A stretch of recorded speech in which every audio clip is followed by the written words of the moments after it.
Hi, it's such a long time since I've did the last podcast. It just seems a bit weird. Anyway, thanks for joining me on this podcast. If you are joining me, this is the podcast that I do, which kind of dwells on the things that I'm empowered to do because of the sort of creativity that I use in my day to day life. Right.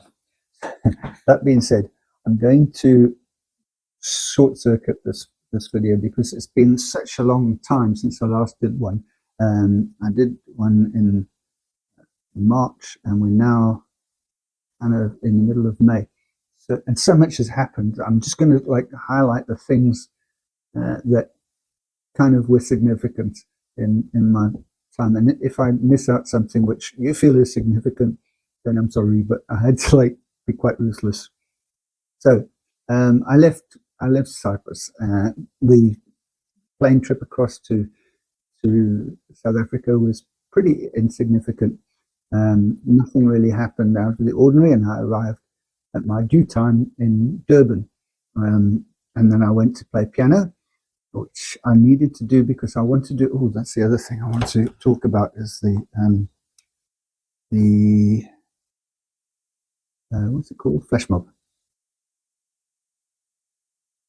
Because that really was quite significant, even if it was a disaster. Anyway, my whole reason for this trip to South Africa was for Jenna and Murray's wedding. And if it hadn't been for Jenna and Murray's wedding, I probably wouldn't have come to South Africa. I may have gone somewhere else, or I may have returned to Wales. But the whole reason for being was here. So that was really important to me. The things that happened in the build-up to the wedding were that I got really, really sick. I think I had COVID. Good morning, people of the South. How are you? I say it's the people of the South because I'm in South Africa at the moment. But jeepers, I'm sick. And as a result, I was kind of kept away from people as much as possible. I got a lift up to the wedding venue, which is a place called Bellwood in the Midlands, Natal Midlands. Beautiful, beautiful spot. It's tree-lined and everything. Everything you expect of the Midlands. Really, really nice. And I'm going to show you a couple of photos as we speak from the wedding. The wedding itself was just beautiful. It's easy to go over the top with the wedding. First of all, Jenna and Murray sort of funded everything. They didn't want anybody else to have any kind of financial involvement. So they did it all themselves, and my hat goes off to them for a splendid, splendid wedding. Anyway, it all started with a piper, because Murray's lineage goes back to Scotland, and in fact, his father still has a very, very strong Scottish accent, one of those read-along Scottish accents that you kind of feel comforted by. So anyway, he has one of those, and he's a really nice guy. And in fact, the whole family's really, really, really nice. So there was a piper in the beginning, and then I got to walk Jenna down the aisle, which was really tree-lined aisle, the sun filtering through the trees. It was a beautiful day, and I felt really good about just being there and being a significant part of the whole event, even though I'd had nothing to do with it in the build-up. So I got to do that as sick as I was, and I was really, really not well.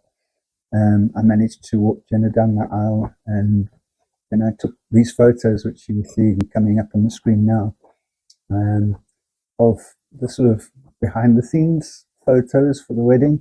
It was lovely. It was lovely to be able to record that for Jen and Murray.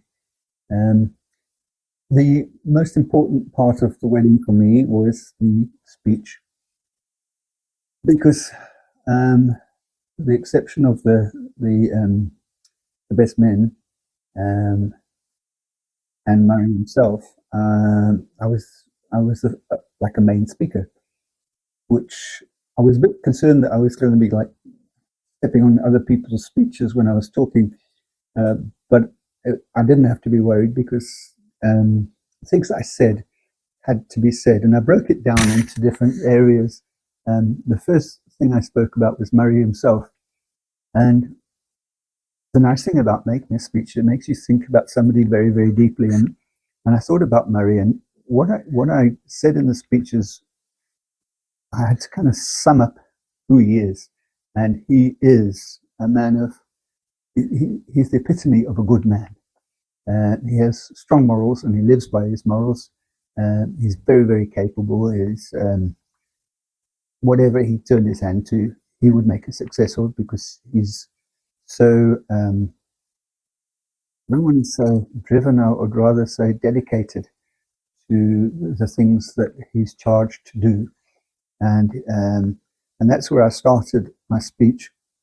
From there, I went on. Hang on, I'm just going to refer to my notes here because I have the actual notes that I did the speech.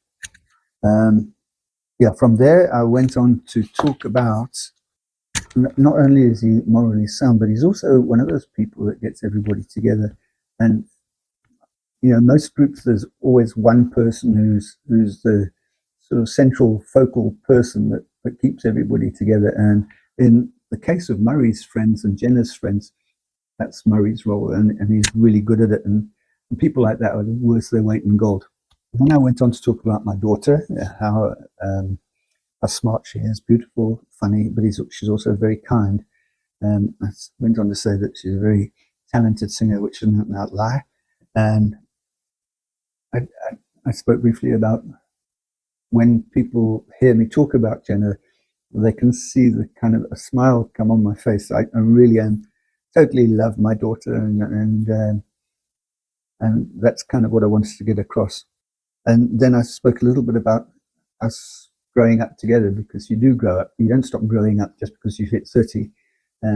You grow up together, and she goes from 0 to 18, and you go from 40 to 58. So it's a growing process, and the things that we used to do together, which gave me great joy, which were things like playing, throwing a frisbee, kicking a stone down the road, or playing water balloons, and how much joy we had from those simple pleasures in life.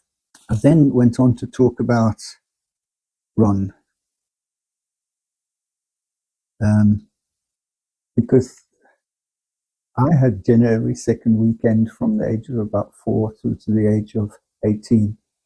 Ron had her the other 12 days, and she dearly loves Ron. He's been a really important part of her life, and if there was a way, I think that Ron and I both should have walked Jenna down the aisle, because he was just so significant in her life. So I spoke about that. I said that he had every right to feel all the pride and joy that I felt walking her down the aisle as I did. And I alluded later on about how I hope that Jenna and Murray provide us with a grandchild of some nature, way down the line, and the grandchild will be mine, Ron's, and Sarah's. So that's kind of what I went with that. And then, of course, Sarah herself, and how important she was in Jenna's development, and how much Jenna puts in store by what she tells her, and how much she respects Sarah's opinions and things in decisions she makes in life. Talk about how long they've been together, so they know each other's strengths and weaknesses, and their relationships, and how their relationships will continue to change. And I finished off by saying that that the real winners in the relationship game, if it were to be that, are the people who manage to not avoid adversity, but find adversity and get to the other side of it. And that was how I ended up my speech. I think it went very well from my point of view. It did, very much so. So that all being done, we all went off to a place called Kvelanati, which is in the Drakensberg. It's beautiful. It's really nice. I've never been there before. We all had little bungalows, and I shacked up with the Watts, the groom's parents and aunt and that crowd, and they were really patient with me because I really didn't feel like doing anything, and I wasn't in the mood for it. But anyway, we got along really famously, and they despite my sort of grumpy disposition, they looked after me. So that kind of took care of that section of the trip. From there, a couple of deviations, a couple of nights here, night there, so on. But the more significant thing was that I went to Kubuyini with Mark and Stephanie. Stephanie is a Canadian girl who works with Mark, and we all headed off into the bush. And it was really a farewell to the bush for myself and Steph, because Steph's going to return to Canada and I'm back in the UK. So it was our kind of last ditch flirtation with the bush. We saw some terrific game viewings. We saw cheetahs and the more obvious things like the elephants, and it was really, really cool. On the way up there, Mark said to me that I'm going to have to sleep upstairs in the loft. There's a loft room and there's a downstairs room because there are bats there, and he didn't feel that Steph would enjoy the bats. And Steph said, "No, I love bats." So she got the loft room, which was a bit of a blessing in disguise for me, because on the first night she put the fan on, and one of the bats hit the fan and then ended up sprawled out in her hair, and she kind of slept through the sound of bats flying around her room all night, and of course she didn't sleep at all. So I'm very grateful for Steph for stepping up and becoming the bat lady, which is great. Kubuyini is just a magical place. It's a walking safaris type of thing. So you can walk everywhere because there's no animals there that are going to kill you, apart from perhaps a snake and maybe a leopard. But apart from that, there's nothing, or a spider. So it's really cool, and I really am grateful to Mark for giving me the opportunity to, for the last time perhaps, experience something so special as Kubuyini and his place there at Kubuyini. So from Kubuyini, I was back to Durban, and one of the things I really, really wanted to do was a flash mob. So I got in touch with Wiseman and Yandela long before I set off from Cyprus, and told them of the new song that I wanted them to do and to brush up on the old song. And we would do this thing somewhere in Durban. I found by accident the perfect spot to do it in, and everything was set up. I had a word with the door manager, and he said, no problem, and I can come and do it. They had a wonderful piano there.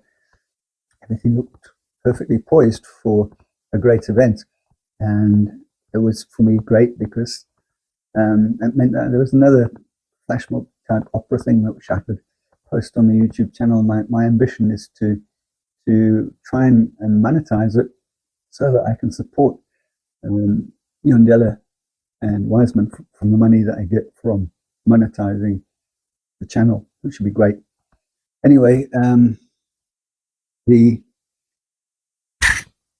wasn't without a logistical problem that I managed to get everything together. I had to arrange accommodation for Yandela and Wiseman for 2 nights because they can't head off back late afternoon towards their home, which are both really, really remote, because it's just too far and it would be dark by the time they get home, and it's treacherous. It really is treacherous to travel in the township late at night. So I wanted to make sure that they would be okay. And so 2 nights, I put them up at a little Airbnb, and they I'm sure enjoyed it. The event itself went well, with the exception of the fact that we were kind of hoping to have just a normal sort of Saturday afternoon occupancy, and sort of locals who come and eat there. And this place is called Antique Cafe in Churchill Road. And it got booked out by a sort of Muslim group of they call it the ladies' version of a bull's party, a hen's party. Anyway, they were booked out that afternoon with this group of people, and to be honest, they didn't really enjoy the show. They probably weren't used to opera at all, so it turned out into a little bit of a non-event, which is really sad because I put a lot of effort into doing it. And of course, also Yandela and Wiseman hadn't really learned all the lyrics properly as well, which didn't contribute significantly. And of course, I made a mess of the piano in the beginning, which wasn't too serious because I was able to edit most of it out, but it was also, so it really didn't go well.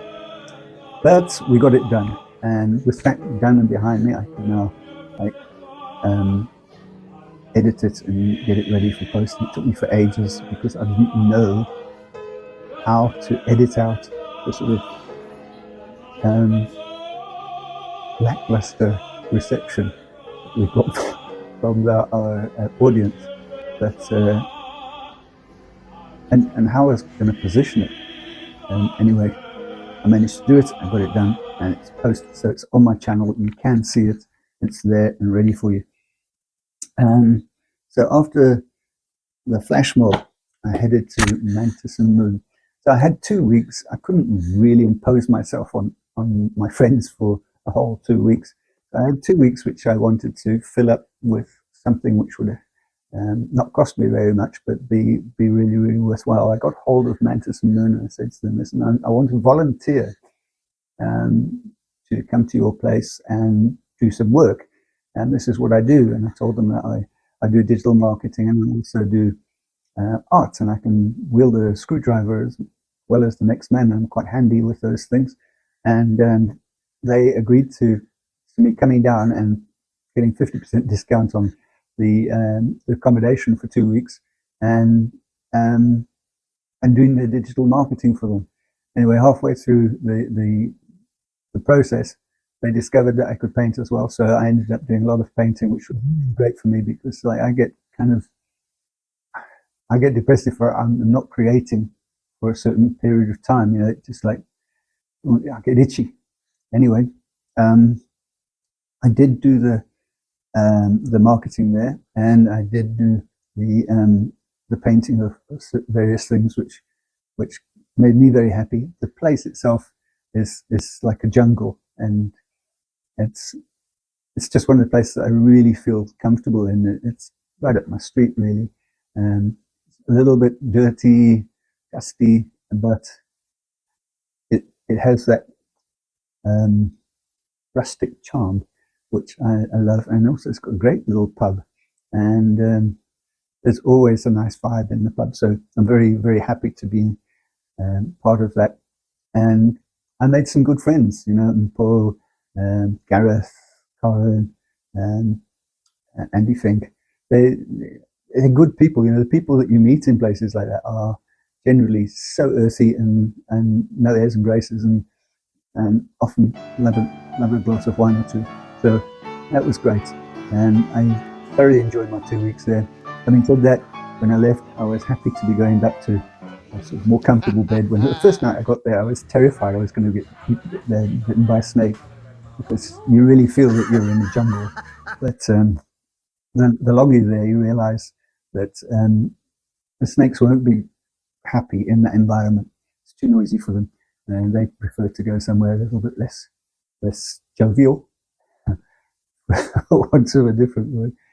And nobody's ever been bitten, I think, by a snake. If they have been bitten, they certainly haven't died or anything, perished or lost a leg or anything like that. So not too serious. So that was my my sortie to South Africa. The wedding, very significant, really happy time, and in the end it went really well. Very pleased to have given my speech and that being received really well. And then Kubuyini, with its wild sort of, we have such tremendous viewings in Kubuyini, and then Mantis Moon, which is sort of backpacker's delight, and a place I managed. I got to use my artistic abilities again. I'm really pleased with that. And that kind of wraps up my third podcast. Now, my next podcast is going to be a lot more organized. I don't think I'll wait as long as I did for this podcast for my next podcast, but I have bought myself a new journal book so that I can record my thoughts. There's a lot that happened during that period while I was in South Africa. I've forgotten already. So I need a journal. I've also got my to-do list book, but I need both because I forget what I was up to and what came first and what order. So my next journal is going to be far more slick, I think. Anyway, we'll see. And I hope you enjoyed this one. And the next one is going to be all about my return to Wales. I've got some splendid stuff lined up for me in Wales. There's going to be another flash mob. There's going to be a lot of digital marketing and a lot of interviews with different people. It's going to be great. I'm thoroughly looking forward to it. So hopefully we'll see you on that one. Cheers for now.